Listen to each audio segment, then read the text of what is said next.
되게 울분에 찬 적들이 많았는데, 아니 그러면 돈 있는 사람만 커피 해야 되는 건가?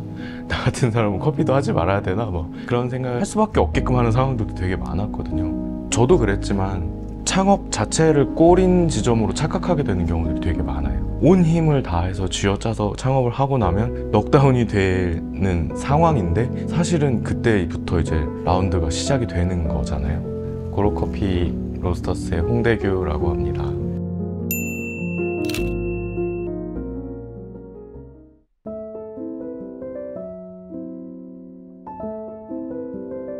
나이가 차면서 바리스타 생활을 더 이상 할 수 없을 것 같다는 생각을 되게 많이 했어요. 커리어를 이어가기 위해서 로스터로 전업을 하고 로스터 생활을 하면서도 계속 이 한계가 보일 수밖에 없잖아요, 이 시장 구조가. 결국에는 창업에 이르게 되는데, 그때 그 오너셨던 대표님께서 결혼을 되게 종용을 하셨어요. 아마도 결혼을 하게 되면 제가 쉽게 창업을 못할 거다라고 생각을 하신 것 같은데, 오히려 저한테는 반대로 작용을 해서 이 사람을 나처럼 살게 하면 안 되겠다, 결혼해서 가정까지 꾸리려면은 더 큰 돈이 필요할 거고 유지하는 데 더 많은 돈이 들어갈 테니까 이거는 한번 모험을 해봐야겠다 라고 마음먹었죠.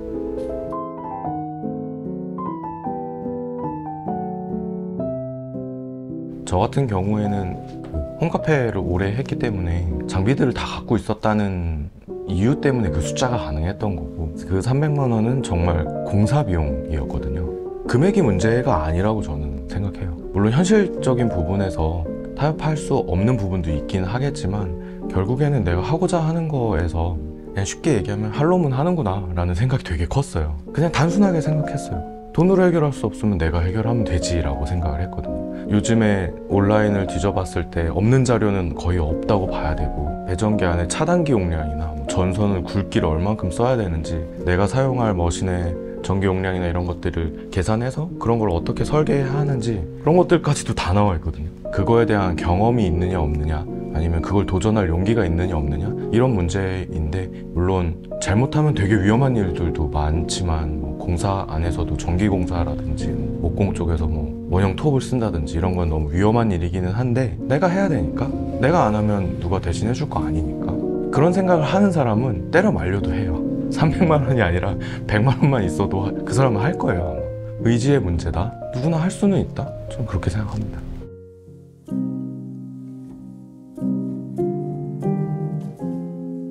가급적이면은 자연에서 볼 수 있는 소재로만 하고 싶다는 게 가장 첫 번째 원칙이었고요. 그러다 보니까 자연스럽게 나무를 많이 사용하게 됐고, 돌에서 착안한 이런 회색 벽이나 그 소재, 색감 이런 것들을 일단 기반을 잡고 시작을 했어요. 들어왔는데 야외에 있는 것 같은 느낌을 받았으면 좋겠다고 생각을 했거든요. 그러니까 정확히 말하면 도심이 아닌 외곽에 떨어져 있는 느낌을 받았으면 좋겠다라는 게 기본 컨셉이었고, 나무를 또 많이 사용하면 정해진 틀 같은 게 나오거든요. 그 인테리어의 컨셉이라는 게. 그거에서 벗어나고 싶어서 사용감 같은 것들이 있는 거, 그런 거를 조금 다르게 선택을 하려고 했던 것 같아요. 그냥 제가 물건을 오래 쓰는 걸 되게 좋아해요. 여기 난로도 할아버지가 주신 거거든요. 이렇게 오랫동안 축적돼서 작동하는 것들이 저한테는 좀 희열 같은 게 있다고 해야 되나요? 바닥 같은 경우에는 60년대에 실제로 사용했던 학교의 나무를 뜯어온 거를 골랐고, 지금 앉아 계신 테이블에 있던 나무나 이런 것들은 이전 매장에서 사용하던 거를 다 뜯어왔어요. 왜냐면 저희가 먹인 시간들이 남아 있으니까. 그래서 그런 것들을 재활용한 부분이 지금은 되게 많아요. 고로커피인데도 2세대라고 해야 될까요?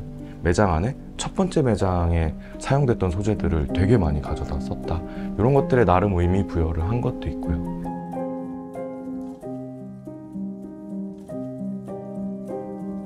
창업이 목표일 수는 없거든요. 창업을 하고 나서가 진짜인데, 저도 그랬지만 창업 자체를 꼬린 지점으로 착각하게 되는 경우들이 되게 많아요. 온 힘을 다해서 쥐어짜서 창업을 하고 나면 넉다운이 되는 상황인데, 사실은 그때부터 이제 라운드가 시작이 되는 거잖아요. 그래서 늘 말씀드리는 건 체력 안배 하시라, 그리고 공사를 빨리 마무리하시고 진짜 일주일이라도 그냥 일주일 내내 누워있다가 오픈하세요. 그런 말을 정말 많이 드려요. 당연히 내 매장을 차리는 건데 열과 성을 다해서 엄청난 준비를 하고 하는 건 맞지만 더 길게 봤으면 좋겠어요. 길게 보셔야 될 것 같고, 좋은 매장을 만들어 놨는데 그 안에 서 있는 오너 바리스타라면 그분이 표정이 좋지 않으면 제대로 된 시작이 됐다고 저는 볼 수 없다고 생각해요. 그러니까 체력 안배의 문제가 아니더라도 뒤에 꼴이 훨씬 더 중요하다는 거를 알고 창업을 준비하시면 좋을 것 같습니다. 네.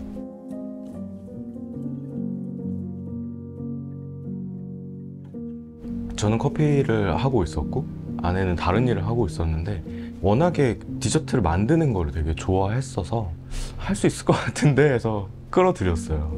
같이 해보자 해서 디저트를 만들어 달라. 그러고 나서 이제 정규 과정 수업도 듣고 공부를 되게 많이 하는 거 보면서 이쪽을 했어야 되는 사람이구나. 가장 좋은 거는 본인이 좋아하는 디저트만 만들거든요. 자기가 좋아하는 맛으로 자기가 좋아하는 라인업을 만들어요. 결과가 잘 나오고 손님분들도 좋아해 주시는데 가장 부러운 건 저는 제가 제 커피 먹으면서 막 너무 맛있고 이런 커피는 없을 거야 이러면서 만들지는 않거든요. 항상 저는 그 열등감이나 불만족에 휩싸여서 커피를 만드는데 아내 같은 경우에는 자기가 만든 걸 자기가 너무 행복하게 먹어요. 이 세상에서 제일 부러운 사람이다. 저는 그렇게 생각합니다.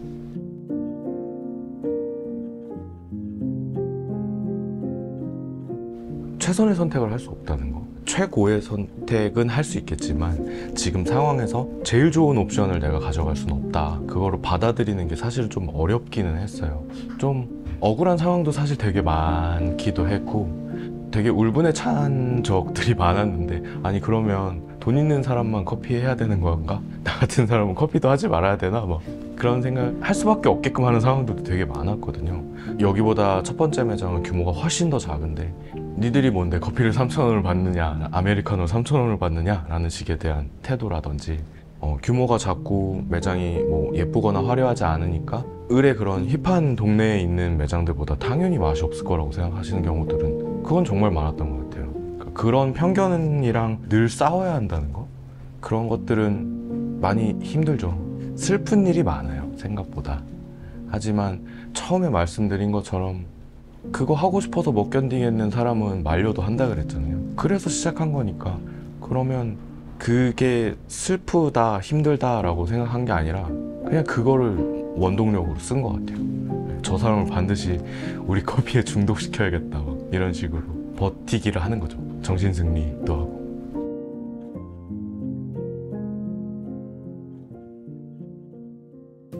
지금 저희는 그래도 인퓨즈들 하고 있어요. 그러면 이거를 커피하는 사람 입장에서 죄책감을 가져야 하는가? 라고 생각한다면 가져야 한다고 생각해요. 근데 이걸 어떻게 잘 활용할지를 고민을 해야 된다고 생각하거든요. 저희 매장이 디저트도 있고 하다 보니까 스페셜티만을 표방하는 매장과는 형태가 조금 다르기는 해요. 그렇게 되기 때문에 오는 손님들의 결이 되게 여러 가지 결이 있으시거든요. 커피를 정말 좋아하셔서 좋은 커피를 드시고 싶으셔서 오시는 분들도 계시지만 정말 디저트 때문에만 오시는 분들도 계세요. 이분들은 디저트 뭐 주시고요, 그냥 아메리카노 2잔 주세요 이러고 가실 때도 있거든요. 우리는 되게 열심히 준비를 했는데 뭐 이럴 때도 있지만 인퓨즈드가 들어오고서 저희한테 그게 좀 사라졌어요. 그분들이 여기 뭐 핸드드립이 맛있대 이러면서 디저트를 성심성의껏 고르시고 커피도 성심성의껏 고르세요. 이거를 되게 몇 년을 봐오면서 인퓨즈드는 이렇게 써먹으면 되는구나 라는 생각을 했어요. 우리가 아무리 스페셜티가 좋은 거야 라고 떠들어도 인퓨즈드 한두 개가 더 잘하는구나 라는 생각이 들어서 지금 저는 되게 고마워하고 있고, 저희 단골분들은 처음에는 인퓨즈드를 많이 드시다가 너무 화려하지 않은 거 없어요? 좀 데일리로 먹을 수 있는 커피가 없을까요? 이러면은 자신있게 지금 드리는 온두라스라든지 제가 좋아하는 케냐라든지 이런 것들을 권해드리거든요. 그러면 오히려 그분들은 그 커피를 원두로 사가세요. 잔으로 드시던 분들이. 그런 거 보면서 각자의 역할들이 있는 거다. 그걸 잘 활용하고 우리는 그걸 어떻게 밸런스 있게 맞춰갈 수 있는지를 고민해야 된다 라는 이야기가 해보고 싶었습니다.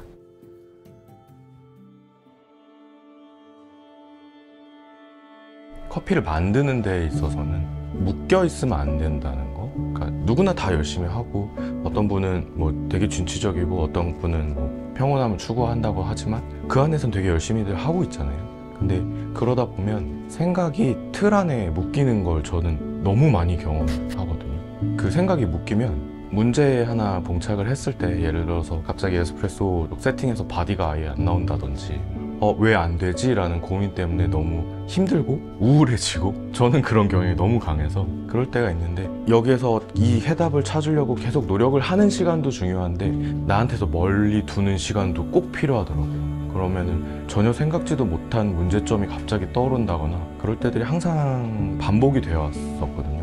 지금은 뭐가 하다가 안 됐고 내가 이걸 해결하기 위해서 어떤 노력을 했는지를 그냥 쭉 생각해봐요. 그래서 그럼 노력을 충분히 한 것 같아. 근데 나는 아직 해답을 못 찾았어.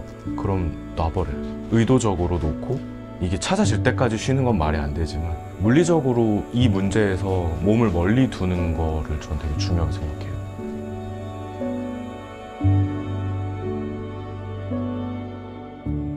저와 아내의 생활의 모습들이 그냥 녹아 있어요. 그냥 좋아하는 것들, 좋아하는 색깔, 좋아하는 소재, 좋아하는 음악, 이런 것들이 그냥 다 모여 있는 곳이라서 집들이 하러 온다고 생각하시고, 아내가 자기가 좋아해서 만든 디저트랑 자기 만족이 없는 되게 이상한 남자가 주는 커피랑 그런 거 한번 경험해 보신다고 생각하시면 좋을 것 같고, 저희도 어떻게 바뀔지는 모르겠지만 지금의 고로를 즐기는 거는 지금만 가능하시지 않을까? 라는 생각은 들거든요. 많이 와주셨으면 좋겠습니다.